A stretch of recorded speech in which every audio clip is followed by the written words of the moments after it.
You're listening to the Paranormal Peeps on the Darkcast Network. Come to the dark side of indie podcasts with the Darkcast Network. We have cookies. Between the realm of the dead and the journeys of the living, join Josh, Jamie, and Elisa as they delve into the vast world of the paranormal and breathe life back into the history of the departed. Hey everybody, welcome back to the Paranormal Peeps podcast. Yeah, thanks for joining us. Yeah, it's been a great time this year so far, and we've got another great topic for you guys today. Well, I mean, it may not be everybody's cup of tea. It's monsters. Well, it's a cryptid. Yeah. Yeah. I mean, that's exciting in itself. I think it's been a while since we've done one of these, so this should be good. We haven't done a cryptid since we did, technically, the Ningen. The carrot? The carrot. That one was bad. Oh, that was such a rough one. That was so rough. There just wasn't a lot of information on it at all. And yeah, that one was bad. That one was bad. But it was fun because it was something we've never heard of before. Yeah. This one we've actually heard of. Most people have. Well, at least most people in Utah and Idaho have. Probably. So before we unveil this cryptid for everybody, we do have a great event we want to tell you guys about that you can come and join us for. Or with, I should say. Absolutely. Yeah. So, I mentioned on previous podcasts that we did our first annual Halloween / ghost hunt last year. Yes, we did. We had a wonderful turnout, wonderful people, and we had a great time. And so much so, the feedback on it was really positive. So we decided that, hey, let's do it again this year. And we picked a great day for it. Oh, yeah. Probably the best possible day, in my opinion. Yes. Well, at least haunty, spooky day, right? Mm-hmm. Which would be Friday the 13th in October. In October at Benson Grist Mill, everybody. Which is where we did it last year. Yep. And if you guys haven't heard about Benson Grist Mill before, please listen to several of our previous episodes about Benson Grist Mill. It's a great location in Stansbury Park, Utah. Mm-hmm. Yeah. And it's definitely haunted. It is. We've had a lot of great experiences there. Yeah, it's a favorite, to be honest with you, for a number of reasons besides the whole haunted location. Yeah, and it's big. There's tons of buildings and cabins, and it's just historically neat to see the restored big mill and everything else. Yeah, it's amazing. So yeah, we decided to do it again, and we're gonna have hot cocoa, hot cider. We'll have bottled water. We'll have little grab bags of chips, and little candy grab bags for the end of the night when everybody leaves. You'll be handed a bag of goodies. We're gonna have great photo opportunities, kind of almost like an Instagram wall in a sense, but there's gonna be terror dogs. Yeah, from Ghostbusters. So we got 2 of these terror dog props, and they're movie quality. They're cool. They're super cool. The eyes glow red. I mean, they are amazing. And we only brought 1 last year. I think this year I want to try for 2. Yeah, we'll probably bring them both out, so that way you can kind of stand in between them or kneel with them. Yeah. And kind of be like Gozer. Yes. With the dogs on each side of you. Yeah, and we'll have a backdrop behind them. Yeah, it's to create the scenery for you. It's going to be awesome. Yeah, so we'll have photo opportunities. We'll have some porch lanterns, some porch heat lamps out there. Just in case it gets cold. Just in case it's cold, you can warm yourself. We had those last year as well. And we needed them because it was cold. It was cold, but everybody had such a great time. We will have Lavinia's Eden out there as a vendor, and she was out there last year at our first event, and she will be returning for the second one. And guys, she does amazing work. She has some amazing stones and crystals, and she sells loose leaf teas.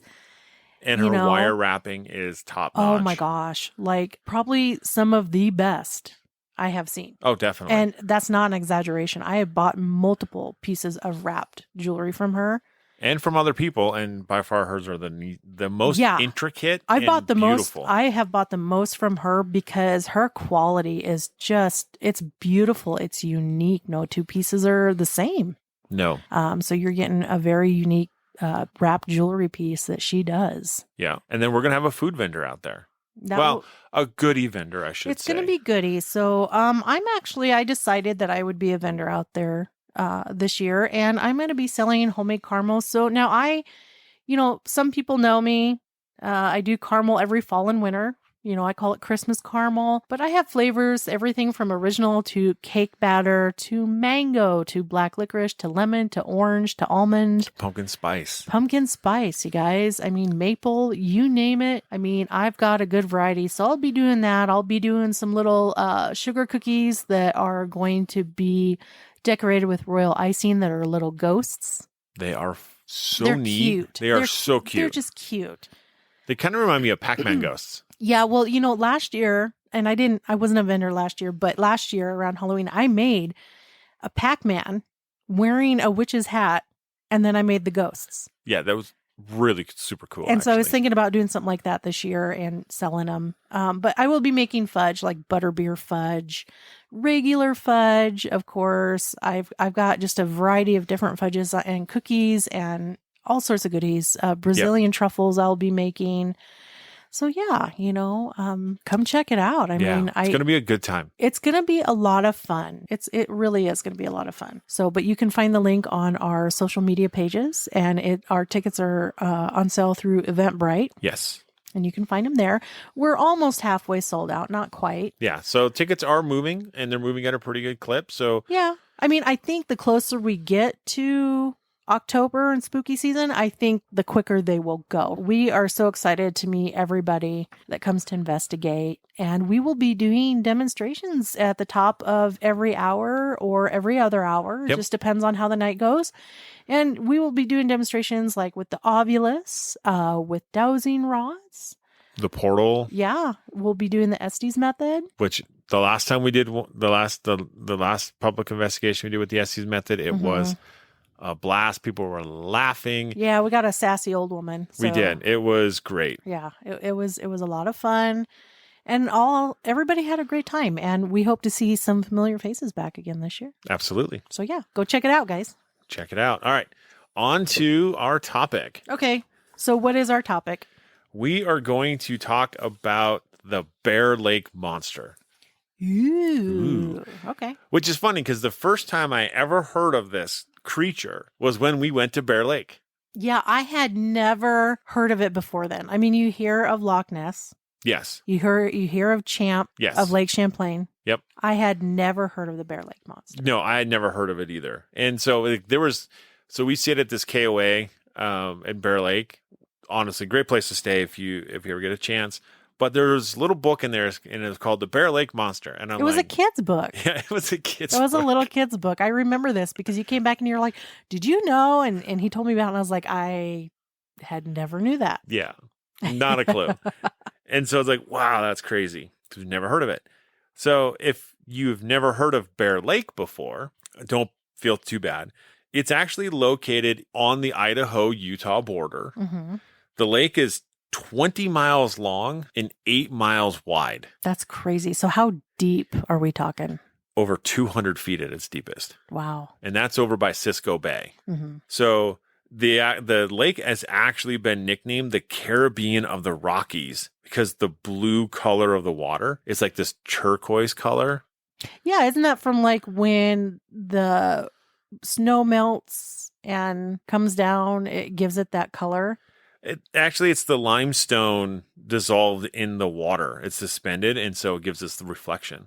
Oh, that's kind of cool. Yeah. So remember because like the cool thing is when you come in from the south, you come through the canyon, the Logan Canyon, and you are up high, and you get to overlook the lake. Yeah, there's this big stopping point up there with restrooms, and it's an overlook, and it is beautiful. It is absolutely gorgeous. And I mean, I could spend hours just sitting there staring at the lake and its surroundings. Yeah.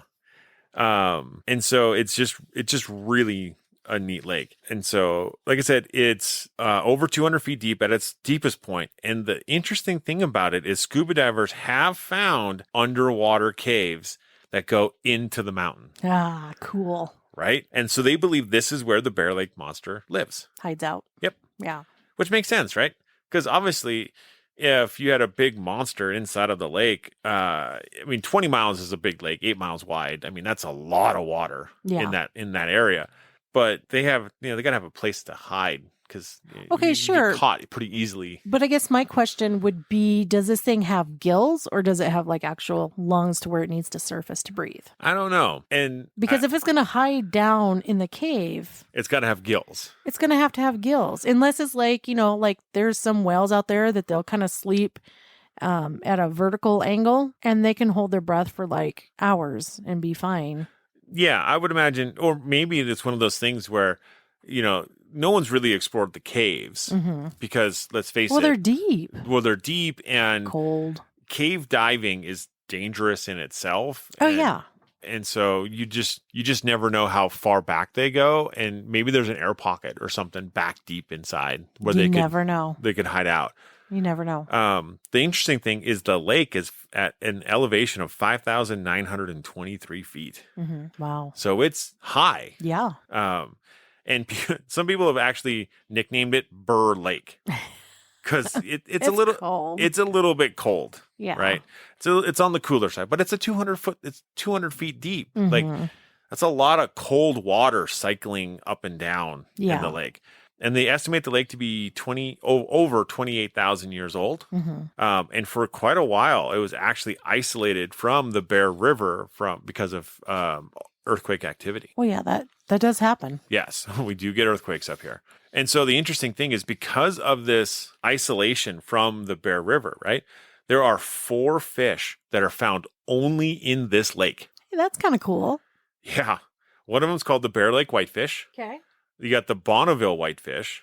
All right. The Bear Lake Cutthroat, which is a type of trout.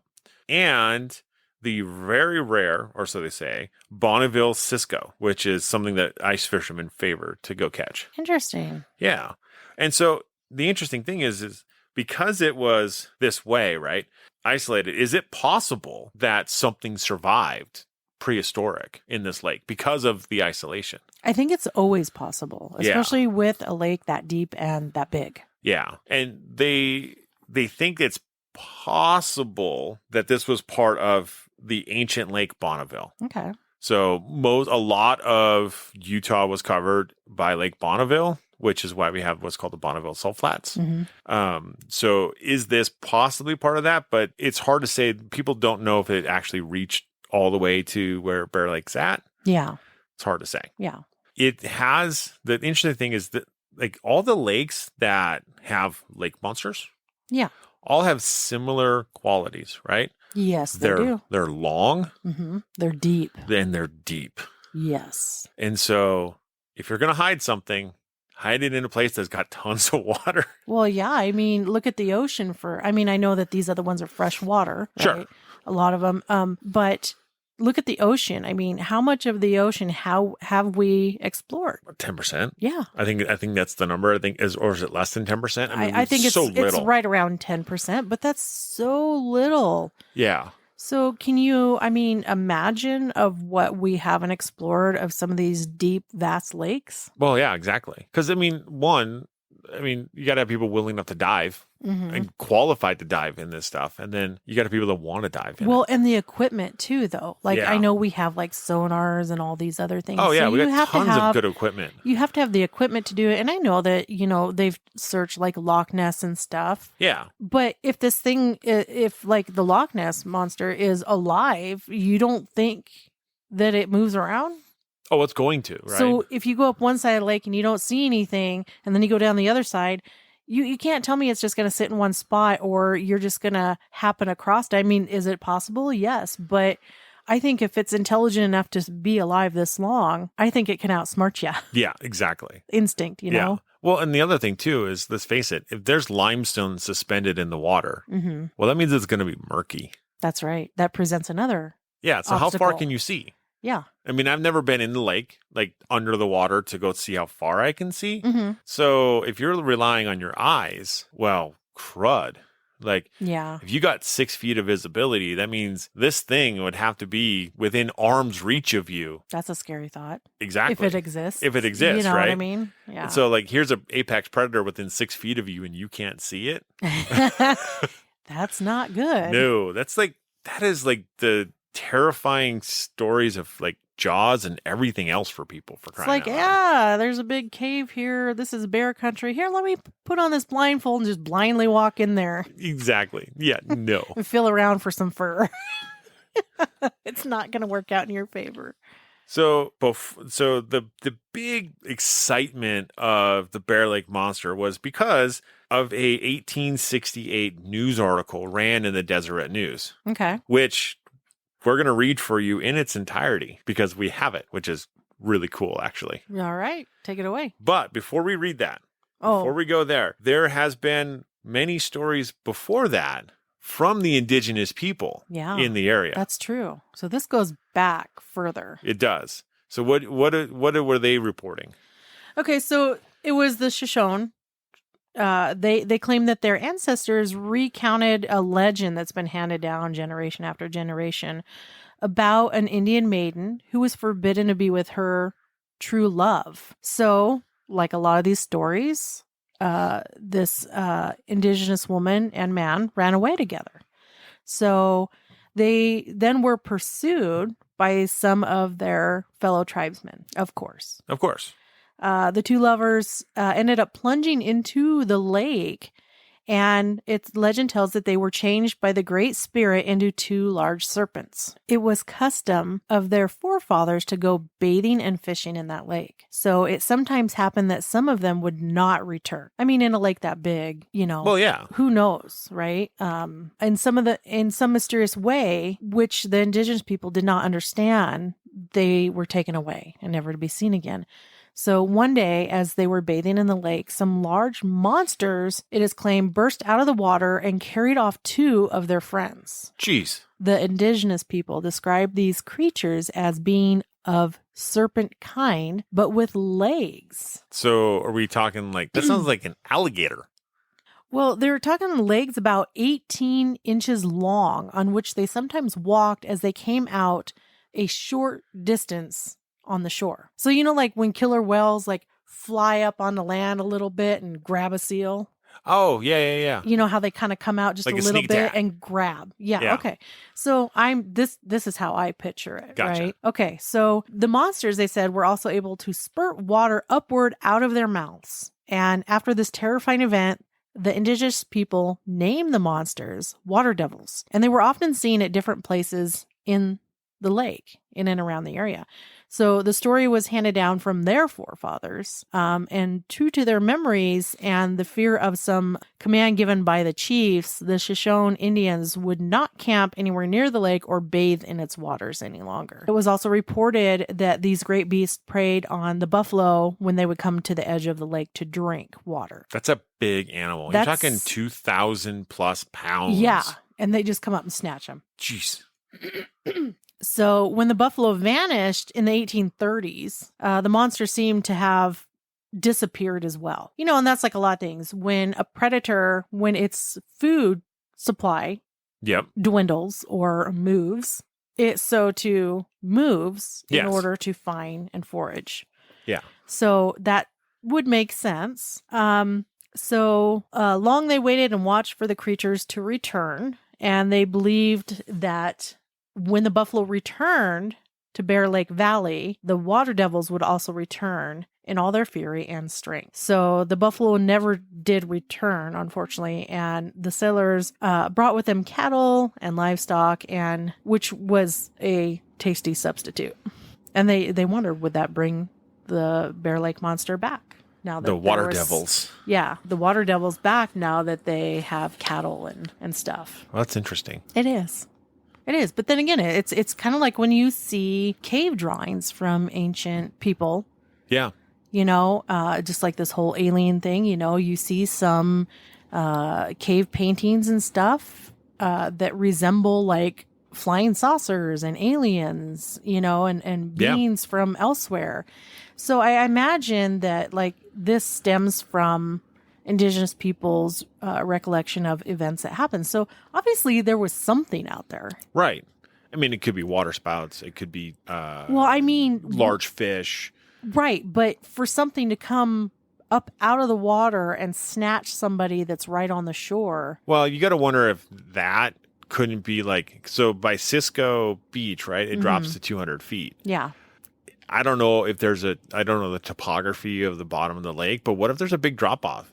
What if you're sitting there, and you're like, oh, look, I'm bathing and it's in 4 feet of water. And then you take a step back and the next thing you know, it's down 200 feet. And if you can't swim. But why would they say that they saw like this thing come up out of the water and grab? I couldn't tell you. That's the part that's like curious, right? Yeah. Yeah. Like what were they seeing? It's obviously something, but hard to say what. Yeah.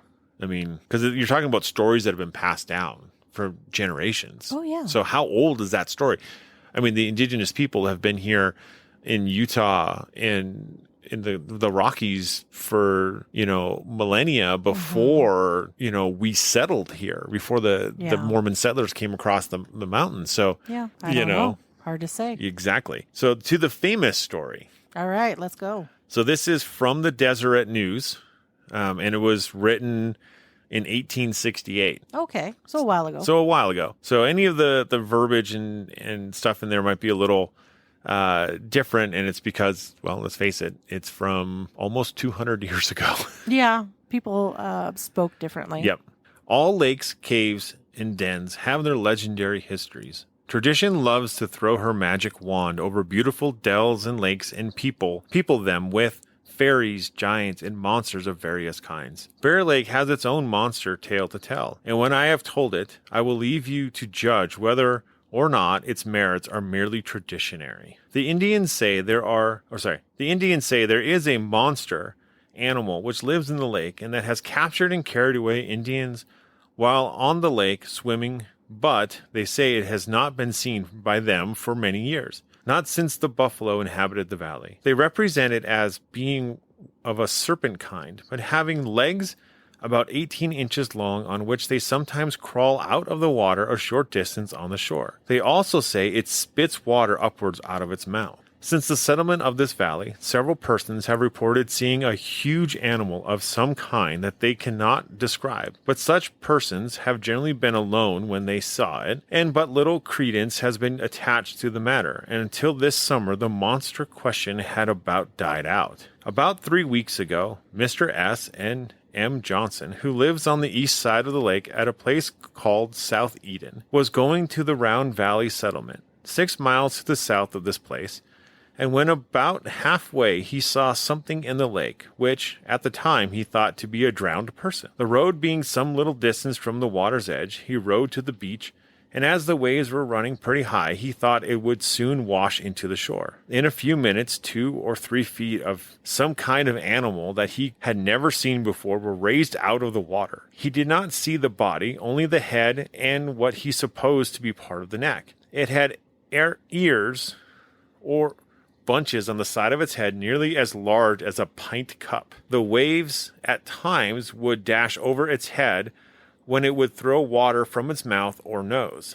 It did not drift landward, but appeared stationary, with the exception of turning its head. Mr. Johnson thought a portion of the body must lie out the bottom of the lake, or would have drifted with the action of the water. This is Mr. Johnson's version, as he told me. The next day, an animal of a monster kind was seen near the same place by a man and 3 women, who said it was swimming when they first saw it. They represent it as being very large and say it swam much faster than a horse could run on land. These recent discoveries again revive the monster question. Those who have seen it before brought in the calms anew, and many people began to think the story was not altogether moonshine. On Sunday last, as N.C. Davis and Alan Davis of St. Charles and Thomas Slight and J. Collins of Paris with 6 women were returning from Fish Haven, when about midway from the latter named place to St. Charles,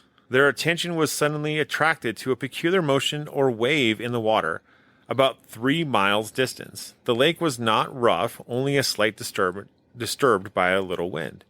Mr. Slight says he distinctly saw the sides of a very large animal that he would suppose to be not less than 90 feet in length. Mr. Davis don't think he saw any part of the body, but is positive it must have been not less than 40 feet in length. Judging by the wave, it rolled upon both sides of it as it swam and the wake it left in the rear. It was going south, and all agreed that it swam with a speed almost incredible to their senses. Mr. Davis says he never saw a locomotive travel faster and thinks it made a mile a minute easy, which a mile a minute is 60 miles per hour. That's pretty dang quick. Yeah. In a few minutes after the discovery of the first, a second one followed in its wake, but it seemed to be much smaller, appearing to Mr. Slight about the size of a horse. A larger one followed this, and so till 4 large ones in all and 6 small ones had run southward out of sight. One of the large ones, before disappearing, made a sudden turn to the west in a short distance, then back to its former track. At this, Mr. Slight says he could distinctly see it was a brownish color. They could judge somewhat of their speed by observing known distances on the other side of the lake, and all agreed that the velocity with which they propelled themselves through the water was astonishing. They represent the waves that rolled up in front and on each side of them as being 3 feet high from where they stood. This is substantially their statement, as they told me. Messrs. Davis and Slight are prominent men, well known in the county, and all of them are reliable persons whose veracity is undoubtable. I have no doubt they would be willing to make affidavits to their statement. There you have the monster story so far as completed, but I hope it will be concluded by the capture of one sometime. If so large an animal exists in this altitude and in so small a lake, what can it be? It must be something new under the sun. The scriptural text to the contrary notwithstanding, is it fish, flesh, or serpent, amphibious, amphibulous, or a great big fish, or what is it? I give it up, but live in hopes of some day seeing it if it really exists. And I have no reason to doubt the above statements. Here is an excellent opportunity for some company to bust Barnum on a dicker for the monster, if they can only catch one. Already some of our settlers talk of forming a joint stock arrangement and see what they can do in the business. I've already extended the letter beyond the limit I designed. The health of the people is good and everything satisfactory except the rushing, buzzing music of the everlasting grasshoppers as they waft themselves through the air, frightened with our grain in the milk. May they mash their brains out against the North Pole. Very respectfully, JCR. That last part didn't sound very respectful. They don't like grasshoppers, what can I say? Very respectfully. Wait a minute. Yeah, a minute. So what's interesting about that story that was ran in the Deseret News is the writer of the story is recanting other people's experiences. But not his own? But not his own. It's a third. He's telling it, and it's a secondhand story. So he's basically doing it on their behalf. Yes. So that's interesting. I mean, I don't know. Do you think that is like a little bit kind of like, Yeah, it's definitely peculiar for sure. Yeah, it's like, hey, I have a tale to tell of what I experience, what I see. No, I'm going to tell what other people have seen. So, yeah, I don't know. Yeah, it is a little weird. It's a little weird. It doesn't mean that's not true or, or whatever. But at the same time, it puts a big question mark there for me. Yeah. So that was only the first of many to come. Right. 3 days after the appearance of the first article, the Deseret News, and this was on August 6th of 1868, told of great excitement that was being exhibited over the story. So before a month had passed, someone from the Deseret News staff mentioned that he'd actually talked with many of the leading men in Bear Lake Valley who all firmly believed in the story as it had been published in August 23rd, 1868. So a letter to the editor of the newspaper contained a postscript which read, "Dear Brother Cannon," and it goes on to say, "I have with several parties in relation to the monster story, and it is Joseph or Rich has stated, I am yours truly, Charlie C. Rich, hardly a person in the valley doubted the statements that have been made." So a short time later, Joseph Rich addressed another article to the Deseret News, and this one was on September 25th of 1868, expressing his sorrow that certain persons in Utah doubt the stories about the monster. I am sorry, he wrote, they don't believe it because they might come up here someday and through their unbelief be thrown off their guard and gobbled up by the water devil. Sounds a little butthurt to me. Yeah. You don't believe my story? Well, you're going to get eaten alive. Yeah, I warn you. So there are very few people, even here, who disbelieve the monster doctrine. So Mr. Rich wrote further, Mr. N.C. Davis has recently seen 2 more of the monsters, and they were amusing themselves in the lake by spouting water about 10 feet high, say a barrel full at a time. So a lot of water. That is a lot of water. Well, and if these serpents or lake monsters are as big as what they claim, then, I mean, yeah, it would make sense. A lot of water. Exactly, right? Yeah. So the crazy thing is like that's the start. Like those are just the start of all of it. So there was a Mr. P.W. Cook and others have seen one jogging a mile a minute. Jogging? Jogging. So now it jogs? Now it jogs. Yeah, I guess as it gets older, it's concerned about its health. He wanted to let everybody know that he distinctly understands that his eyesight is good and hasn't fooled him for 50 years. So he's got really good eyes, right? Okay. And he firmly believes in the water devil as he does in the Bible or anything else that's true. In addition to those already named, I could mention in the neighborhood of a score of others who have seen that varmint. It's a varmint? Well, it's obviously a giant varmint. Well, yeah, usually a varmint is referred to as like a small critter, a raccoon, those things. I just don't imagine this huge sea serpent or lake monster being a varmint. Right, exactly. Like a pesky little varmint. Yeah, like Bugs Bunny, right? Yeah. You wascally webbit. Consarned varmint. So the interesting thing is not only did this make its way around Utah, right? But it made its way to President Brigham Young in 1869. Interesting. So Young and his party were visiting Bear Lake Valley. As they drove along the beach, they looked into the waters across the surface of the lake, hoping they might see something that would satisfy their curiosity, which had been aroused by the strange tales they'd heard. Although they were unsuccessful, they talked to and stayed with many reliable people in St. Charles who claimed to have seen the monster. President Young wrote, "A family with whom Brother Woodruff and myself conversed, several members of which were in company, which saw the 10 that were described in the News Examiner last summer, speak so confidently and calmly upon the subject, and describe so accurately the appearance of these creatures in the lake that, however much one may be disposed to be skeptical, he cannot accord sincerity to them." Okay. So because they spoke so calmly and so descriptively about it, that he believed them is essentially what he's saying. So he's basically saying these are good, law-abiding, upstanding citizens of the community, and he knows them not to be full of falsehoods and right. But he's also saying that because they spoke so confidently about the subject and they were so descriptive and so exacting that obviously they have to be the stories have to be true. One of the party had seen a part of the body of one of the creatures rise out of the water before the rest of the group had been attracted to them and has since seen 3 of them. I mean, obviously they're seeing something. They're seeing something, but what? Well, and now this is where things get kind of crazy. Do tell. So we were talking 1868, right? So in the 1870s, early 1870s, gun sales boomed around the lake. Oh no. And several people started moving away. Okay, so some were scared.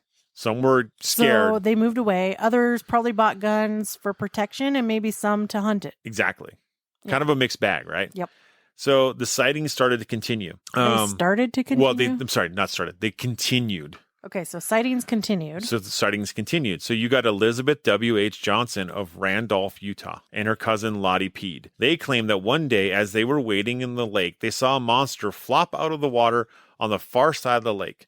The water splashed high into the air several times. They were frightened and so hurried to the bank, gathered up their clothes, and ran up the hill to their home, which was close by. So they saw the actual monster, or they saw something splashing by the shore that created water things flying around, and it freaked them out. Well, they said they saw a monster splash out of the water across the lake. Okay, how far across the lake? This is across the lake. Like, this is a big lake. It's 8 miles wide.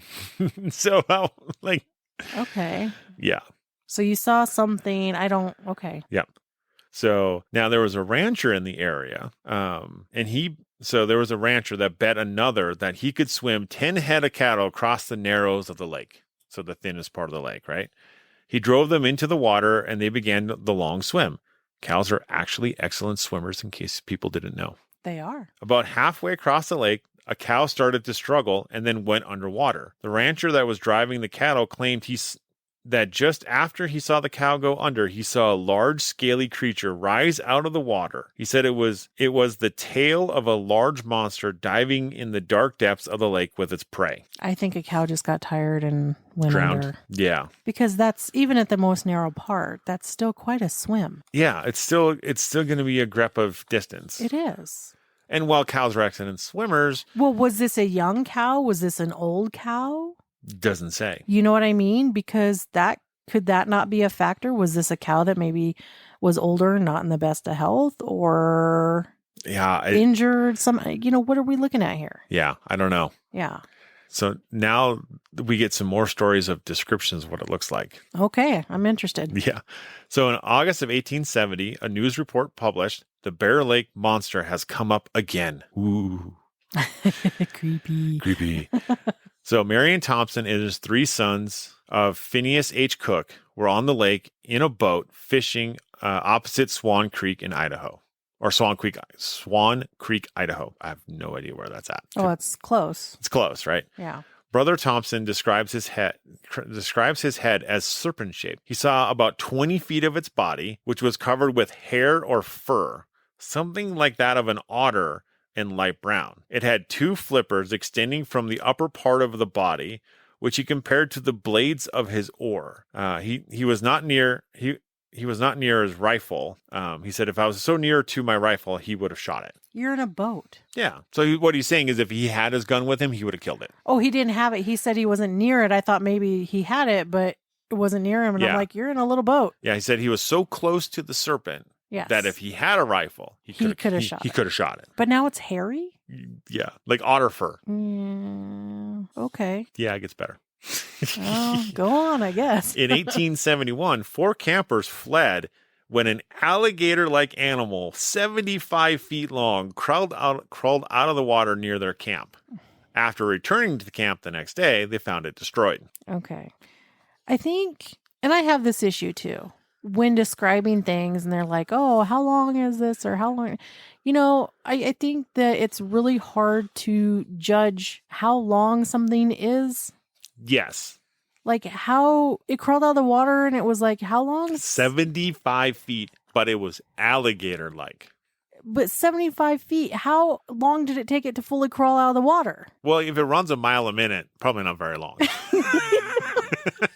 I mean, 75 feet of this alligator-like thing had to crawl out of the water.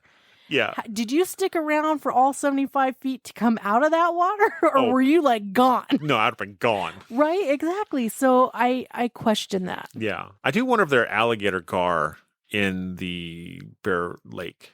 Maybe. I mean, because they kind of like alligator gar have a head kind of like a alligator. Yeah. But they 75 feet. Yeah. I don't know. I don't know either. Okay. So in July 1871, so we're still a ways away. Years in the past, right? Malondo Pratt and Thomas, who's the son of Charles C. Rich, had a view of the Bear Lake monster south of Fish Haven, Idaho. They reported that their attention was attracted by an unusual commotion in the waters of the lake. And in looking in that direction, they saw the head and a portion of the body of a creature resembling somewhat the pictorial representations of the walrus minus the tusks. The portion of the body out of the water was about 10 feet long. Several shots were fired, but they missed the creature. It swam away in the direction of the east side of the lake, its tracks being marked by a wavy serpentine motion. Its entire length was approximately 40 feet. The young men watched the monster for about 15 minutes. Take another shot. So, yeah, I don't know why they didn't take another shot. But they like... So now it morphed into like a walrus-like thing? Yeah, without the tusks. Yes. Oh, my gosh. Okay. All right. Yeah. Okay. So now we're going to fast forward a little bit to 1874, May 18th. A news column was published, who was written by William Budge from Paris, Idaho. Budge was a stake president overseeing all the Mormons in Bear Lake Valley and parts of the northern Utah. He reported that 2 men returning from church conference in Rich County saw something in the water. About 100 yards ahead of them and about 25 yards from shore, the young monster was not more than 6 or 8 feet long, face and head covered with fur or short hair of a light spud potato color, with wide spread eyes and the whole face resembling that of a fox with an elongated snout. Budge testified that the lake was perfectly still and visibility was excellent. He finished the article saying, as there has been considerable interest recently in regards to the Bear Lake monster, I submit the description of what was seen. Okay, so that one kind of fits with the other one about the like color of the hair and that it had short hair. Yeah. But it was like fur or whatever. Yeah. But a face like a fox. But a face like a fox now. So now we're morphing from walrus to fox. Yes. Right on. Did it have a fluffy tail? Well, they didn't see the tail. So, okay. Oh, man. These get weird. So also in 1874, John Codman came through to Bear Lake Valley. He said, there is good reason to believe that the lake is inhabited by some abnormal water animals. We conversed with several persons who at different times had seen them. They told us that many other individuals could verify the report. The length of the monsters vary from 30 to 80 feet. Their bodies are covered with fur like that of a seal. Head is described like that of an alligator. And in one instance, the animal came close to like a long neck. It rose out of the water, swam a short distance, then disappeared under the water. Yep. And this one individual was he was involved in a boating accident and ended up being the sole survivor. Oh, dang. So it said the dark water began churning as the boat was literally sucked beneath the lashing waves, and I felt something cold and slimy push me into the water. Another frantic boater spotted a strange creature with horns. It had hair that was green like the water. Now it has horns. Yes. And green hair. Yes. Okay. Yeah, it just keeps morphing. And this has got to be probably my favorite description story of them all. Okay. Let's hear it. So this is, and there's no date on this one, but it has to be something newer in time, right? Because this individual was skydiving near Bear Lake when he saw the famous monster as he was falling. He thought it was just some kind of seaweed at first, but then it started moving around and swimming and splashing. It then went under the water and disappeared. He almost forgot to pull his chute because he was so involved in watching the monster. Well, I mean, I kind of understand that. Like, you're like, what is this? What is that? Look at it. And you forget that, you know, you got to pull your... Yeah, you pull your cord. You got to pull your cord so your chute opens so you don't, go splat. Yeah. Oh, jeez. So... they do have, like, freshwater eels. They do. There are freshwater eels. So it makes you wonder. Yeah. Is it like a freshwater eel? Is it something like an alligator gar? Is it a sturgeon? Because sturgeon kind of look funky too. And sturgeons get huge. They do. And let's face it, that lake is huge. The one person said it. Remember, the article said so small of a lake. Well, yeah, see, now, I beg to differ. Well, I mean, but if you compare it to the Great Salt Lake, yes, it is a small lake. But fair. But 20 miles long and 8 miles wide is a substantial body of water. And 200 plus feet deep. With caves. Yep. I mean, come on.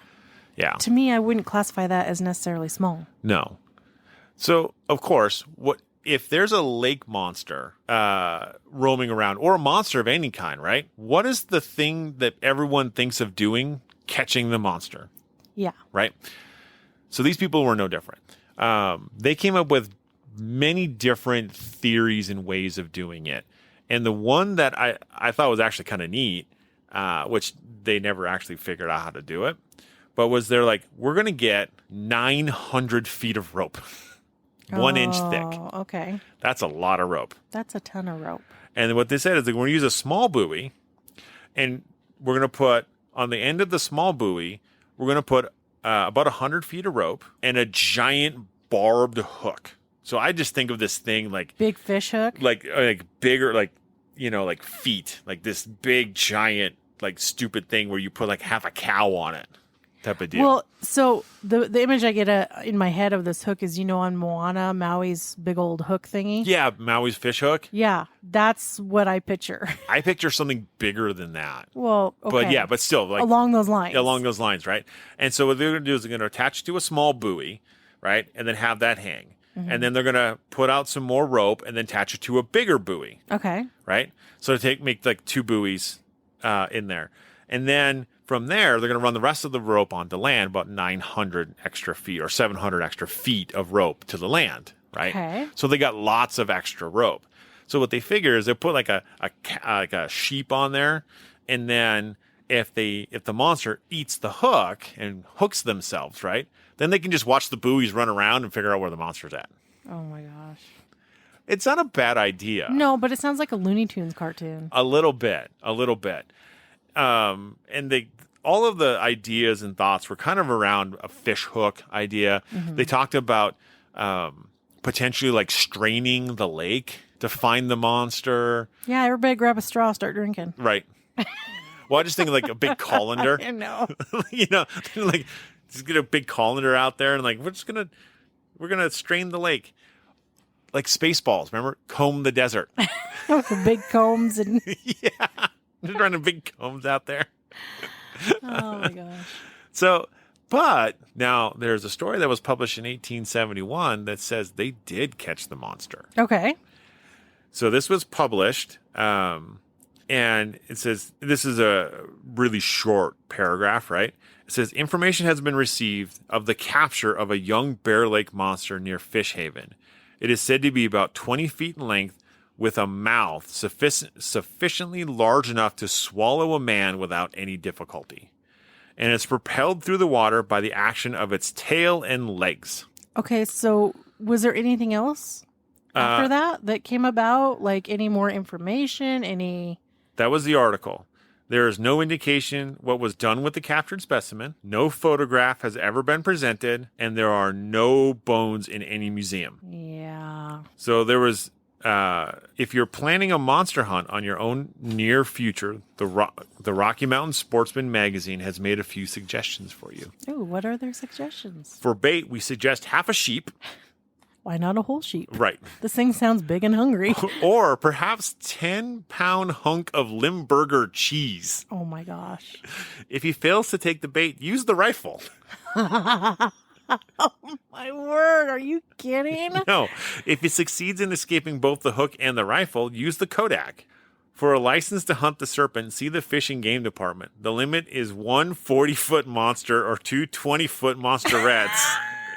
Any serpent under 10 feet long must be carefully removed from the hook and thrown back. Oh my gosh. That's hilarious. Oh, it's so good. If it doesn't take the bait, use the rifle. If the rifle don't work, use a Kodak. If that don't work, toss in some dynamite. Light, wait 2 seconds, and throw. Make sure your aim is good.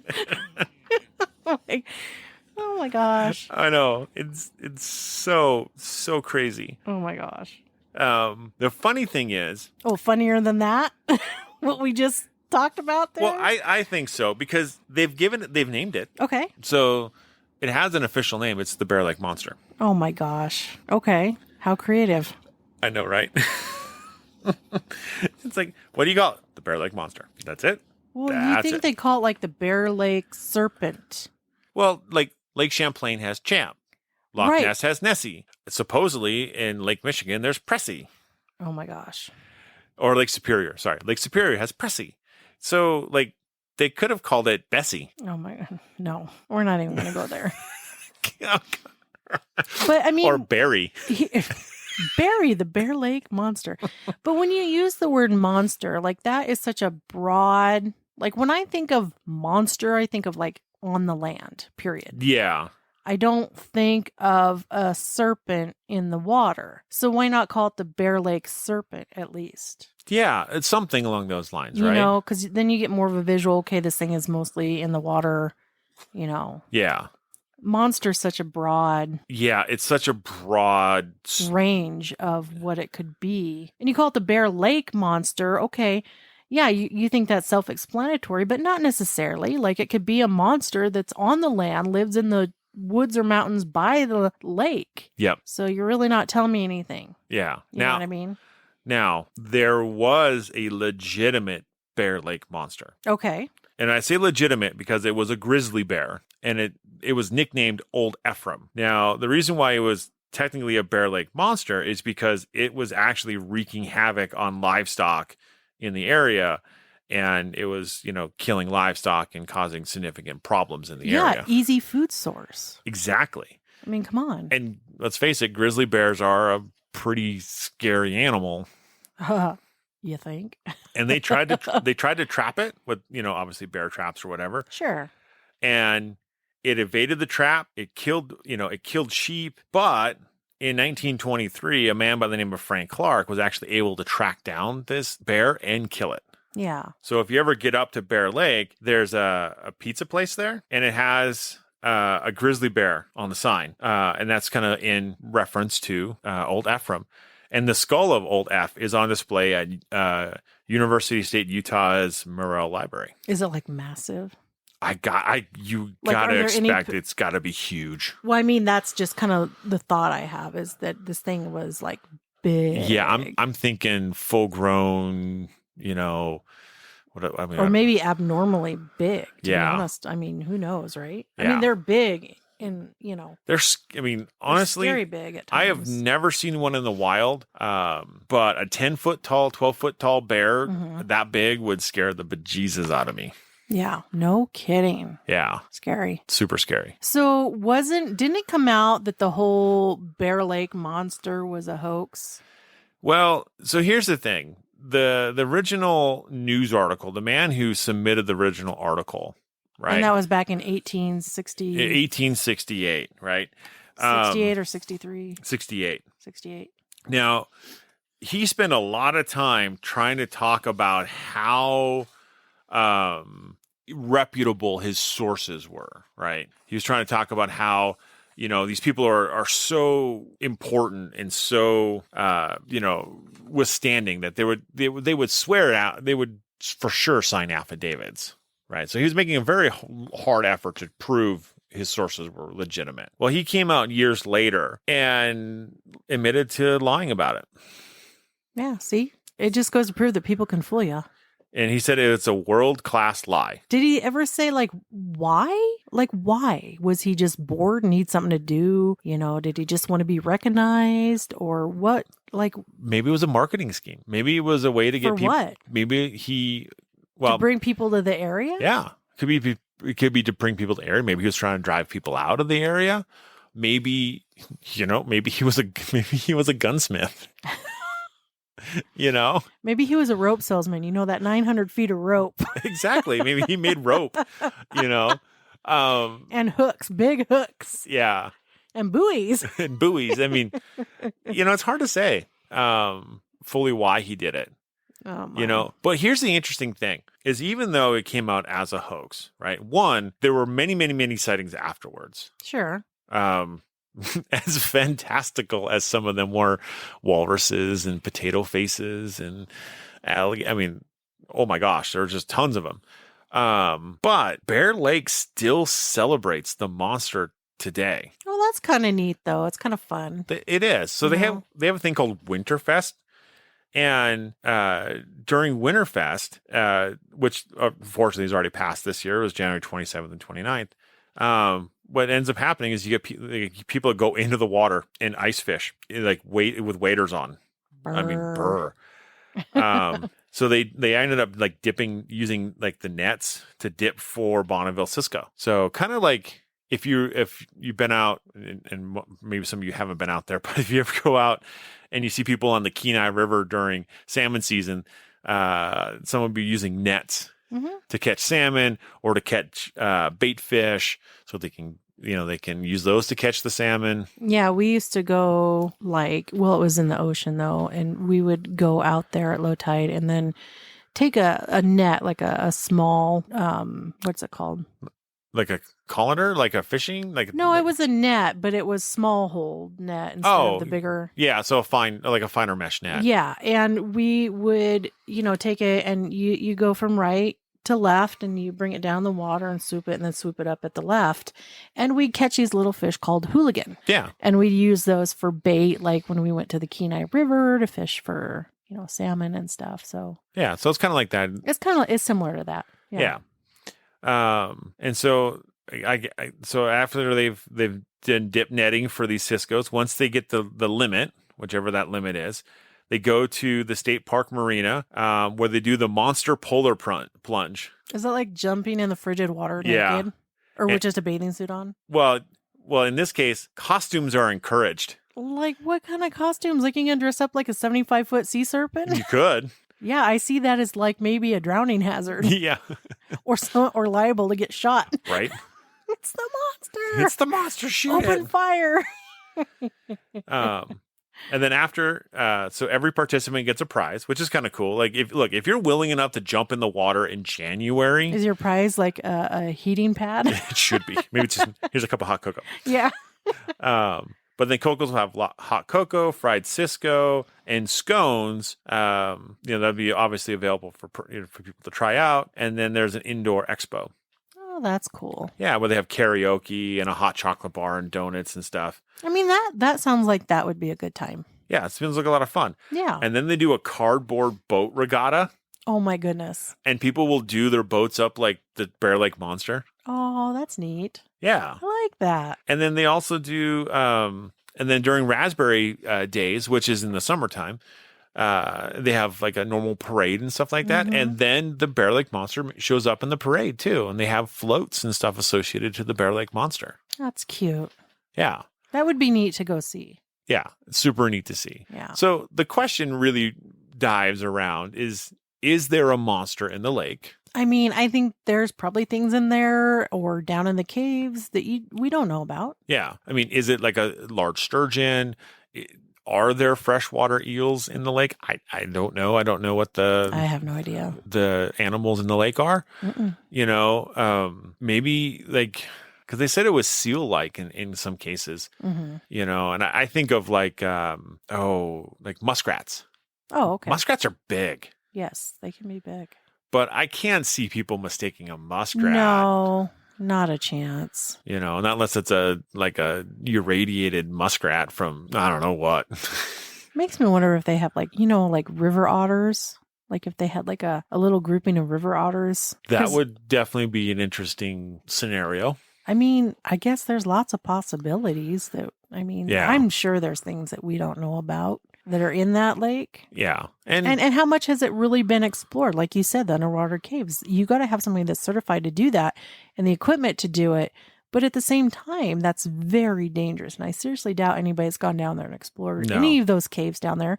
And how many are there? Yeah. I mean, right? And now with technology today, we can use ROVs to go in there. Yeah, but I don't know that there's enough interest enough to do that. No, because I don't think it's a big enough story. One, the original story was admitted to be a lie. Mm-hmm. So I think that takes a little bit of the heat off of it. I think it takes a lot off of it because nobody's going to want to invest their time and the expense of the equipment and, to go out there and do that. But see, that's where I think people, in a way, it's wrong in that sense, right? Because probably the most famous lake monster, right, of all is Nessie. Mm-hmm. And the original picture that everybody saw that said, "Oh my gosh, there is a monster in this lake." Yeah. Was proven a fake. And admitted to. And admitted to be a fake. Yeah. So it's no different. In the way I feel about it is no different than this story. Right. Right. The only difference is like, because we had never heard of it before we showed up at Bear Lake and randomly saw a kid's book, we never would have known that there's purportedly a monster in the lake. It's not something you hear. No, It's just not. it's not. And so because it doesn't have the same traction that I think that other stories like Champ and Nessie have, I think people just don't want to invest the time to do the exploration. But with such a valuable water resource in the area, maybe it would be good to do some investigating and see what's in those caves. You never know what you'll find. And, and I agree with that to a certain extent. My problem is that humans take it too far. Like, it begins with exploring and curiosity, right? Yeah. And the reports. Unfortunately, most of the time it turns into this hunt. We want to capture it, kill it, bring it in, dissect it, study it. Well, they already caught it. Don't forget, they already caught one.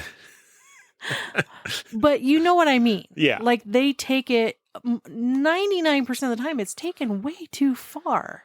Right. And I mean, I don't know. For me, that part ruins it. Yeah. Like, we always have to, as humans, it's like, why do we have to, like, yeah, you want to know it exists. You want to prove to others that it exists. I totally get that, especially in what we do. But honestly, but at the same time, I don't really believe that, capturing it and then submitting it to tests and, and then eventually dissecting. I feel like it's just taken way too far. Well, and I get what you're saying in that note. But the problem is that in today's day and age with technology and the computer graphics as they are, the only way you're going to get anybody to believe you now, this is whether it's a Sasquatch, whether it's a lake monster, any cryptid and all, is to produce a viable, provable body.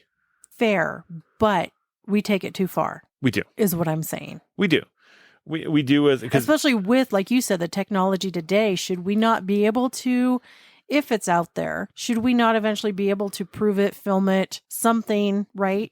But why have we not captured Bigfoot? Why have we not captured irrefutable evidence of Bigfoot? Well, and we've got, I mean, there are thousands of people looking for Bigfoot. Yeah, but there's so many little rabbit holes you can go down with Bigfoot. Oh, there are. So many. But it's the same concept in that avenue. Because I think more people are looking for Bigfoot than they are looking for Nessie, or they're looking for Champ, or they're looking hands for down. the Bear Lake Monster. How many shows are there about hunting Bigfoot?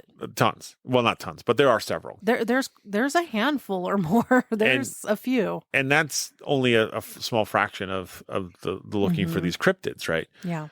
But that's this piece, right? Is that with all of the technology that we do have, why do we still have cryptids? Because we still cannot get irrefutable evidence.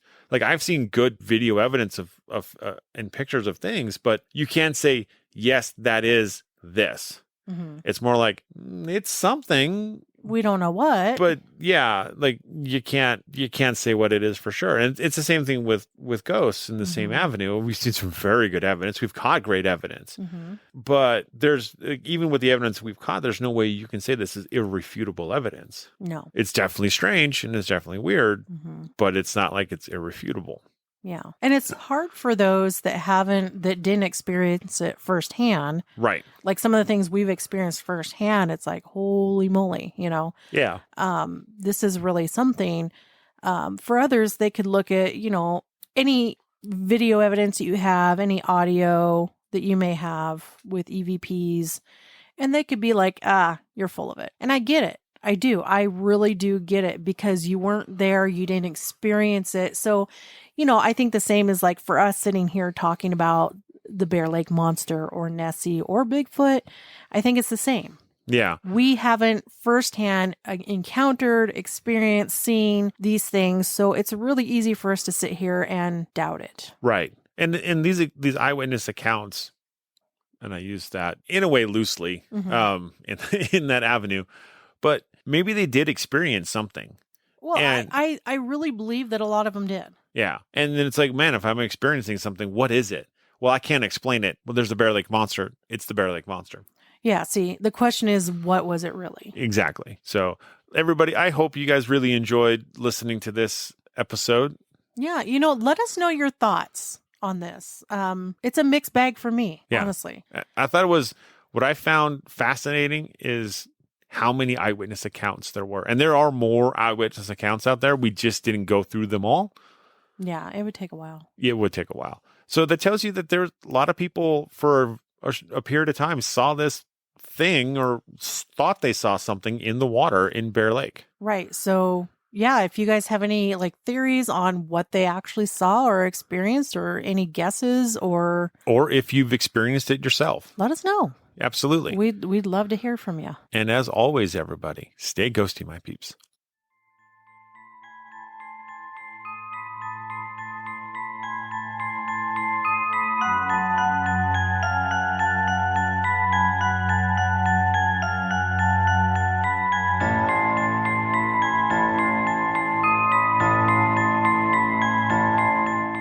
Damn it, Janet. Hey, everybody. Welcome to the Paranormal Peeps podcast. Welcome back. Yeah, welcome.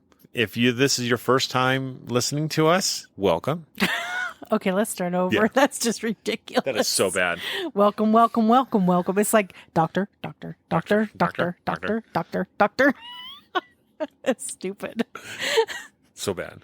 Hey, everybody. Welcome to the Paranormal Peeps podcast. Welcome. Sorry.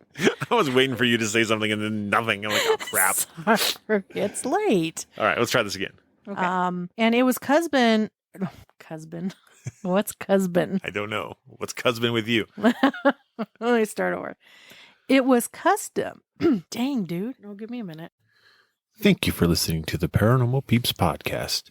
You can find us on social media at Twitter at CPR Paranormal, on Facebook at Paranormal Peeps Podcast and Cold Spot Paranormal Research. And you can find us on Instagram at coldspot_paranormal_research.